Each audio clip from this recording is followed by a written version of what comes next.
প্রথমেই দেখে নেব আজকের সংবাদ শিরোনাম। জানাবো আজকের বাছাই করা গুরুত্বপূর্ণ তাজা খবর। শুরুতেই শিরোনাম। বেতন বৃদ্ধির দাবিতে হিডকো ভবন ঘেরাও অস্থায়ী কর্মীদের, বন্ধ ইকো পার্ক। নবম শ্রেণী নয়, আরো কম বয়স থেকে সেক্স এডুকেশন প্রয়োজন, ঐতিহাসিক পর্যবেক্ষণে জোর দিল সুপ্রিম কোর্ট। ডিজিটাল গ্রেপ্তারির তদন্তে একযোগে দেশের 40 জায়গায় তল্লাশি অভিযান সিবিআই এর।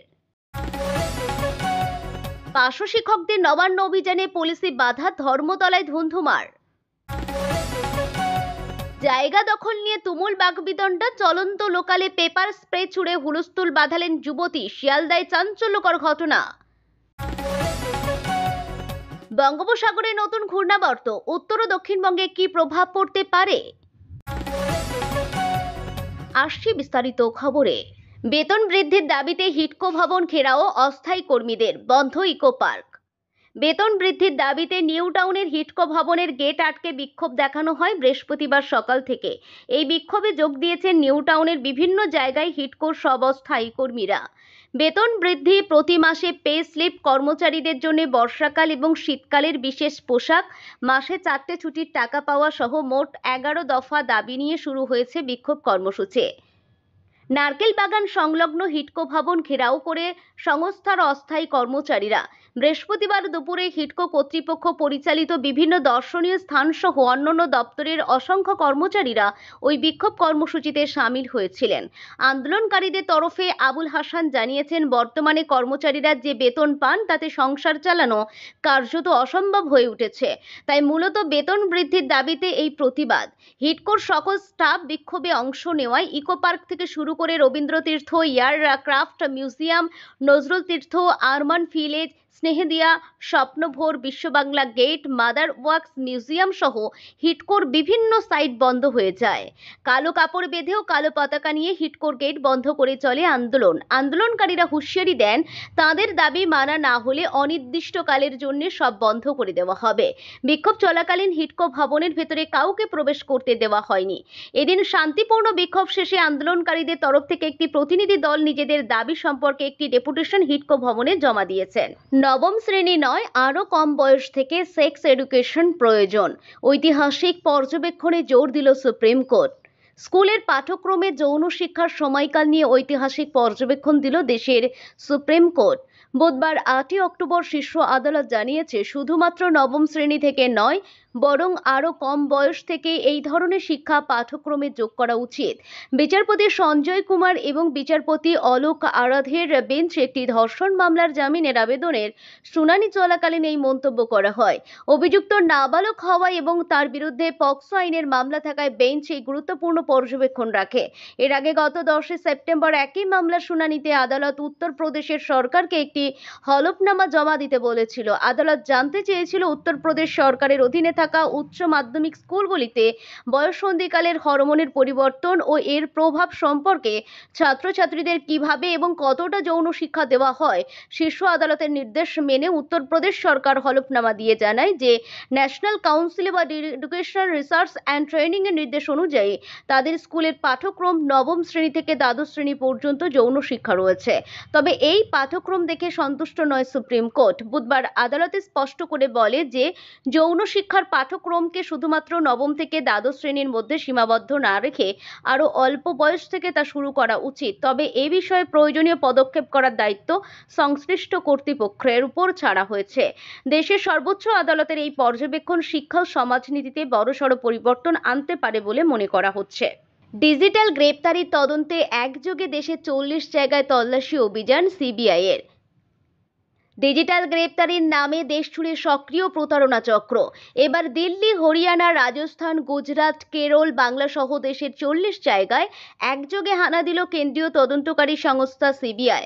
বুধবার যে তল্লাশি অভিযানে বেশ কয়েকটি মোবাইল, ল্যাপটপ, কেওয়াইসি নথি, সিম কার্ড উদ্ধার করে বাজেয়াপ্ত করা হয়েছে বলে জানা গেছে। Indian cyber crime coordinator centre ও সম্প্রতি 9টি অভিযোগ জমা পড়েছিল। যেখান থেকে তদন্তকারী আধিকারিকরা বুঝতে পারেন যে প্রতারণার জাল ছড়িয়ে আছে বিদেশেও। ডিজিটাল গ্রেপ্তার করে তাদের থেকে প্রায় 4.5 কোটি টাকা হাতিয়ে নিয়েছে বলে অভিযোগ। সেই সূত্র ধরে 40 জনকে শনাক্ত করা হয়। এরপরই শুরু হয় তল্লাশি অভিযান। দেশ জুড়ে ডিজিটাল গ্রেপ্তারের ফাঁদে পড়েছেন, লক্ষ লক্ষ টাকা খুইয়েছেন সাধারণ মানুষ। এই প্রতারণা চক্র সম্পর্কে সজাগ থাকতে স্বরাষ্ট্র মন্ত্রকের অধীনস্থ আইফোর্সিও একটি অ্যাডভাইজারি প্রকাশ করে। তদন্তকারী কেন্দ্রীয় আধিকারিকরা জানতে পারেন অন্যের নামে থাকা ব্যাংক অ্যাকাউন্টগুলির পাশাপাশি হাওয়ালার মাধ্যমে নিজেদের মধ্যে আর্থিক লেনদেন চালাতেন এই চক্রের সদস্যরা। প্রতারণার কিছুটা টাকা এটিএম থেকে তোলা হতো আর বাকি টাকা বিদেশে পাঠিয়ে দেওয়া হতো বলে অভিযোগ। প্রায় 15,000 আইপি অ্যাড্রেস বিশ্লেষণ করে দেখা গেছে এই চক্রের মাথা রয়েছে কম্বোডিয়ায়। সেই মতো পদক্ষেপ শুরু কেন্দ্রীয় এজেন্সির। পার্শ্ব শিক্ষকদের নবান্ন অভিযানে পুলিশে বাধা, ধর্মতলায় ধুন্ধুমার। শূন্যপদে নিয়োগ, বেতন বৃদ্ধি সহ একাধিক দাবিতে বৃহস্পতিবার পার্শ্ব শিক্ষকদের নবান্ন অভিযান ঘিরে ধুন্ধুমার ধর্মতলায়। এদিন পার্শ্ব শিক্ষকদের মোট 11টি সংগঠন মিলে নবান্ন অভিযানের ডাক দিয়েছিল। দুপুরে শিয়ালদা থেকে মিছিল করে নবান্ন পর্যন্ত যাওয়ার কথা ছিল তাদের, কিন্তু কিছুটা এগোতে না এগোতেই পুলিশি বাধার অভিযোগ ওঠে আর তাতে দুপক্ষের সংঘর্ষে ধুন্ধুমার পরিস্থিতি তৈরি হলো। পার্শ্ব শিক্ষকদের অভিযোগ, তাদের শান্তিপূর্ণ আন্দোলন দমনে যথেষ্ট কড়া অ্যাকশন নিয়েছে পুলিশ, যা কাম্য নয় মোটেও। এই অশান্তির জেরে ধর্মতলার মতো গুরুত্বপূর্ণ জায়গায় ভিড়াক্কার ব্যাহত হয়েছে যান চলাচলও। একাধিক দাবি আদায়ের জন্য আগেই জোট বেঁধেছিল পার্শ্ব শিক্ষকদের 11টি সংগঠন। তার নাম সমগ্র শিক্ষা বাঁচাও কমিটি। এই কমিটি আজ অর্থাৎ 9 অক্টোবর নবান্ন অভিযানের ডাক দিয়েছিল। বেশ কয়েক দফা দাবি নিয়ে নবান্নে স্মারকলিপি দেওয়ার কথা ছিল। সেই মতো শিয়ালদা থেকে দুপুরে মিছিল করে পার্শ্ব শিক্ষকদের এই সংগঠনের সদস্যরা SN ব্যানার্জি রোড ধরে এগিয়ে যান, কিন্তু ধর্মতলায় কলকাতা পৌরসভার সামনে তাদের সেই মিছিল আটকায় পুলিশ। এগোতে বাধা দেওয়া হয় বলে অভিযোগ, কিন্তু পুলিশি বাধা মানতে চাননি মিছিলকারীরা। পুলিশ ব্যারিকেড দিয়ে তাদের বাধা দিলে তা ভেঙে এগোতে চায় পার্শ্ব শিক্ষকদের একাংশ। গার্ডরেল ভেঙে এগোনোর চেষ্টা করেন, পুলিশি অ্যাকশনের প্রতিরোধের চেষ্টা করেন। এ নিয়ে ধুন্ধুমার পরিস্থিতি তৈরি হয়। দুপক্ষের মধ্যে সংঘর্ষ ঘটে। আন্দোলনকারীরা পুলিশি অত্যাচারের অভিযোগ তোলেন। মাঝ রাস্তায় তারা সকলে বসে বিক্ষোভ দেখান। পার্শ্ব শিক্ষকরা জানিয়েছেন, যতক্ষণ না তাদের নবান্নে যেতে দেওয়া হবে না ততক্ষণ এভাবেই আন্দোলন চালিয়ে যাবেন। জায়গা দখল নিয়ে তুমুল বাকবিতণ্ডা। চলন্ত লোকালে পেপার স্প্রে ছুড়ে হুলস্থুল বাঁধালেন যুবতী। শিয়ালদায় চাঞ্চল্যকর ঘটনা। আসন নিয়ে বচসার জেরে চলন্ত লোকাল ট্রেনের মহিলা কামরায় পেপার স্প্রে ছেটানোর অভিযোগ উঠল এক যুবতীর বিরুদ্ধে। এই নজিরবিহীন ঘটনায় তীব্র চাঞ্চল্য ছড়ায় শিয়ালদাগামী একটি লোকাল ট্রেনে। যুবতীর ছোড়ায় স্প্রে ঝাঁচিয়ে কামরার মধ্যে থাকা শিশু সহ একাধিক যাত্রী কাশতে শুরু করেন। অনেকেরই শ্বাসকষ্ট শুরু হয়। এই নাটকীয় মুহূর্তের ভিডিও রেকর্ডিং করেন ঘটনাস্থলে উপস্থিত থাকা অন্য যাত্রীরা। ভাইরাল হওয়া সেই ভিডিওতে দেখা গিয়েছে সবুজ কুর্তি পরা এক যুবতী। তাকে ঘিরে ধরে বিক্ষোভ উগরে দিচ্ছেন অন্য যাত্রীরা। কামরায় শিশু থাকার সত্ত্বেও কেন তিনি এমন কাণ্ডজ্ঞানহীন কাজ করলেন, সেই প্রশ্ন তোলেন তারা। ভিডিওতে একজনকে বলতে শোনা যায়, এখানে বাচ্চারা রয়েছে, আপনি এটা কি করলেন? ঘটনার বিবরণ দিয়ে এক প্রত্যক্ষদর্শী নেট মাধ্যমে জানান, অভিযুক্ত যুবতী শিয়ালদা থেকে ট্রেনে উঠেছিলেন। এরপরই এক সহযাত্রীর সঙ্গে বসার জায়গা নিয়ে তার তুমুল বচসা শুরু হয়। অভিযোগ, নিজের পছন্দ মতো আসন না পেয়ে তিনি ব্যাগ থেকে পেপার স্প্রের বোতল বার করে অন্য যাত্রীর মুখে স্প্রে করার চেষ্টা করেন। সেই সময় অন্য এক যাত্রী তাকে বাধা দিতে গেলে আক্রোশে ফেটে পড়েন ওই যুবতী। এরপর ভিড়ে ঠাসা কামরার মধ্যে স্প্রে ছুটতে থাকেন। প্রত্যক্ষদর্শীর পোস্টে লেখা হয়েছে, সঙ্গে সঙ্গে সকলের কাশি শুরু হয়ে যায়। সকলে গলা নাক অসম্ভব জ্বলতে থাকে। কামরায় থাকা দুটি শিশু অসুস্থ বোধ করতে শুরু করে। এরপরই যাত্রীরা ওই যুবতীকে ঘিরে ধরে তার এই বেপরোয়া আচরণের কৈফিয়ত চান। পরে তাকে সরকারি রেল পুলিশের হাতে তুলে দেওয়া হয়। জিআরপি সূত্রে খবর, অভিযুক্ত যুবতীকে আটক করে জিজ্ঞাসাবাদ করা হচ্ছে। পুরো ঘটনাটির তদন্ত শুরু হয়েছে। এই ঘটনায় অভিযুক্তের কড়া শাস্তির দাবি তুলেছেন যাত্রীরা। তাদের মতে, আত্মরক্ষার জন্য ব্যবহৃত পেপার স্প্রে কখনোই অন্যকে আক্রমণের অস্ত্র হিসাবে ব্যবহার করা উচিত নয়। নেট মাধ্যমে এই একজন ঘটনার প্রতিবাদ করে লিখেছেন, যেখানে নিজেকে সত্যি অসুরক্ষিত মনে হবে সেখানেই পেপার স্প্রে ব্যবহার করা উচিত। কিন্তু এই মেয়েটি সমস্ত সীমা লঙ্ঘন করেছে। অন্য একজনের মন্তব্য, এই জঘন্য কাজটা করার পরেও তার মধ্যে কোনো অনুশোচনা দেখা যায়নি, পুরোটা ইচ্ছাকৃত অপরাধ। ফর আপডেট আবারও ঘূর্ণাবর্ত বাংলাদেশের কাছাকাছি আবারও ঘূর্ণাবর্ত তার কিছুটা প্রভাব পড়বে পশ্চিমবঙ্গে।